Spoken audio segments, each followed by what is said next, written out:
अखिलेश यादव को सीबीआई का notice. Illegal mining मामले में नोटिस भेजा गया है। कल अखिलेश यादव को तलब किया गया। कल ही सीबीआई के सामने अखिलेश यादव को पेश होना होगा और इस मामले में तमाम सवालों के जवाब देने होंगे। अपोजिशन का लगातार यही इल्जाम कि जांच एजेंसियों का इस्तेमाल उनके खिलाफ जानबूझकर सरकार करा रही है ताकि इंतखाबी मैदान से उन्हें दूर रखा जाए और जो जीत है सरकार की आसानी से हो सके। अखिलेश यादव को भी अब समन भेजा गया और जाहिर तौर पर इस मामले में भी सियासत बढ़ती हुई नजर आएगी। कल अखिलेश यादव को तलब किया गया है।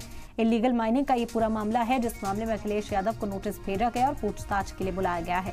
अब देखना होगा क्या अखिलेश यादव इसके लिए पेश होते हैं या क्या रद्देमल उनकी ओर से सामने आता है, क्योंकि लगातार अपोजिशन के लीडरान को इस तरह के नोटिस मिलते हुए नजर आ रहे हैं। ईडी और सीबीआई की जो कार्रवाई है वो मुसलसल जारी है और उसी को लेकर अपोजिशन लीडरान मरकजी हुकूमत को घेरते भी दिखाई देते हैं। अब सीबीआई का जो ये नोटिस है वो सपा सदर अखिलेश यादव को भेजा गया है। मामला इलीगल माइनिंग से जुड़ा हुआ है। कहा गया कि अखिलेश यादव से इस मामले में पूछताछ की जाएगी। कुछ सवाल सीबीआई के पास हैं जो अखिलेश यादव के सामने रखे जाएंगे और उन सवालों का जवाब अखिलेश यादव को कल ही देना होगा। कल ही तलब किया गया है। अब अखिलेश यादव क्या पेश होते हैं कल ये देखना होगा। अतीक अहमद जुड़ गए इस वक्त हमारे साथ, ज्यादा जानकारी हासिल करते हैं अतीक से। अतीक, क्या जानकारी मिल पा रही है? कोई रद्देमल अब तक सामने आया? क्या ये पूरा मामला है वो भी आपसे समझेंगे।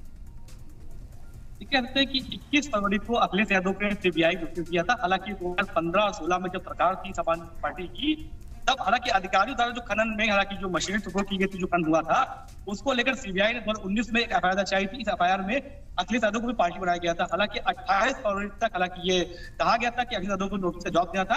हालांकि जवाब नहीं दिया है तो 29 फरवरी को दिल्ली में उनको पेश होना है और पेश होकर बताना है कि खनन मामले में हालांकि क्यों उनको राहत दी जाए।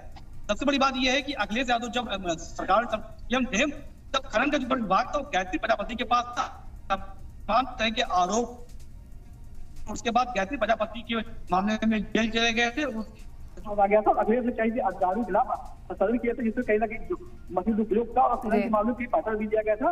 उसको लेकर पूरे मामले में हालांकि एफआईआर की गई थी। कल अखिलेश यादव 29 तारीख को पेश होंगे दिल्ली में, पूरे मामले में जवाब देंगे।